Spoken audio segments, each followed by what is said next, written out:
രാത്രിയിൽ ഹെവി ഫുഡൊന്നും കഴിക്കാൻ താല്പര്യമില്ലാത്തവർക്ക് നല്ല ഹെൽത്തി ആയിട്ട് തയ്യാറാക്കാൻ പറ്റുന്ന ഒരു കഞ്ഞീൻ്റെ റെസിപ്പിയാണ് കേട്ടോ.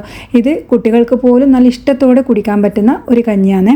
ഇതുപോലൊരു കഞ്ഞി രാത്രി കഴിച്ചു കഴിഞ്ഞാൽ നമ്മളെ വയറിന് നല്ലൊരു റിലാക്സ് തോന്നും കേട്ടോ. അപ്പോൾ ഇതെങ്ങനെ തയ്യാറാക്കാൻ നോക്കാം. വെറും 3 ചേരുവകൾ മാത്രം മതിയാകും. അപ്പോൾ ഇതിന് വേണ്ടിയിട്ട് നമ്മൾ ആദ്യം എടുക്കുന്നത് മല്ലിയാണ്. അപ്പോൾ മുഴുവനായിട്ടുള്ള മല്ലിയാണ് കേട്ടോ വേണ്ടത്. അതുപോലെ തന്നെ പച്ചരി, കുറച്ച് തേങ്ങ ചിരവിയതും വേണം. അപ്പോൾ ഇത് ഞാനൊരു 4 പേർക്കുള്ള അളവിലാണ് തയ്യാറാക്കുന്നത്. ഏകദേശം ഒരു അര ഗ്ലാസ്സിനടുത്ത് പച്ചരി മതിയാകും. പച്ചരി അല്ലെങ്കിൽ നമുക്ക് ഞവര അരി എടുക്കാം, അല്ലെങ്കിൽ മട്ട അരി എടുക്കാം. അതുപോലെ തന്നെ മല്ലി അതേ അളവ് തന്നെ എടുത്തിട്ടുണ്ട്. അതൊന്ന് കുതിരാൻ വേണ്ടിയിട്ടൊന്ന് ഇട്ടിട്ടുണ്ട് കേട്ടോ. ഏകദേശം ഒരു അരമണിക്കൂർ മുതൽ 1 മണിക്കൂർ വരെ ഒന്ന് കുതിർന്ന് കിട്ടിയാൽ മതി. ഇനിയിപ്പോൾ പച്ചരി ആയി കഴിഞ്ഞാൽ ഒന്ന് കുതിർത്തെടുത്ത് കഴിഞ്ഞാൽ നമുക്ക് പെട്ടെന്ന് വേവിക്കാൻ പറ്റും കുക്കറിൽ.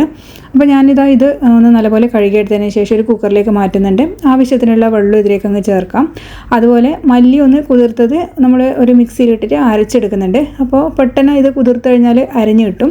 പിന്നെ ഏകദേശം ഒരു 2 ടേബിൾ സ്പൂൺ നാളികേരം ചേർക്കുന്നുണ്ട്. അത് ആവശ്യത്തിനുള്ള വെള്ളവും ചേർത്തിട്ട് നല്ല ഫൈനായിട്ട് തന്നെ അരച്ചെടുക്കുന്നുണ്ട്. ഈ സമയം നമുക്ക് പച്ചരി ഒന്ന് വേവാൻ വേണ്ടിയിട്ട് മാറ്റി വെക്കാം. അപ്പോൾ നല്ലപോലെ തന്നെ വെന്ത് കിട്ടിയിട്ടുണ്ട്. അപ്പോൾ ഒരുപാടങ്ങ് വെന്ത് ഉടയരുത്. കഞ്ഞീൻ്റെ പരുവ നിങ്ങൾക്ക് അറിയാമല്ലോ. അപ്പോൾ കുറച്ചൊന്ന് ഉടച്ചു കൊടുത്തു കഴിഞ്ഞാൽ നല്ല കുറച്ച് തിക്കായിട്ട് കിട്ടും കഞ്ഞി. ഇനി നമ്മൾ നേരത്തെ അരച്ചു കൊണ്ടുവന്നത് ഇതിലേക്ക് അങ്ങ് ചേർക്കുന്നുണ്ട്. ആവശ്യത്തിനുള്ള വെള്ളം മിക്സിയിലേക്ക് ഒഴിച്ചിട്ട് അതും കൂടി നമുക്ക് ഇതിലേക്ക് അങ്ങ് ഒഴിക്കാം.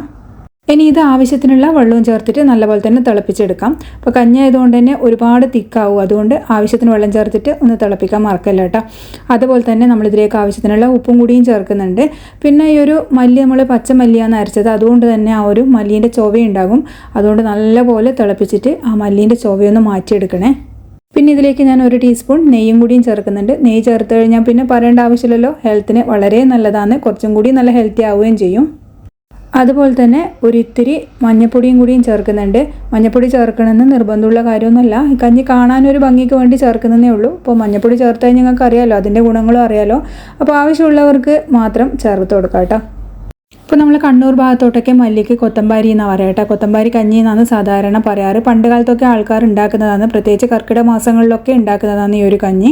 അപ്പോൾ ഈ ഒരു റെസിപ്പി തീർച്ചയായിട്ടും ഇഷ്ടപ്പെട്ടിട്ടുണ്ടെങ്കിൽ ഒന്ന് ട്രൈ ചെയ്ത് നോക്കണേ. അപ്പോൾ ഇതൊരു കർക്കിടക മാസത്തിൽ നിന്ന് മാത്രമല്ല, നമുക്ക് എപ്പോൾ വേണമെങ്കിലും ഉണ്ടാക്കി കഴിക്കാൻ പറ്റും.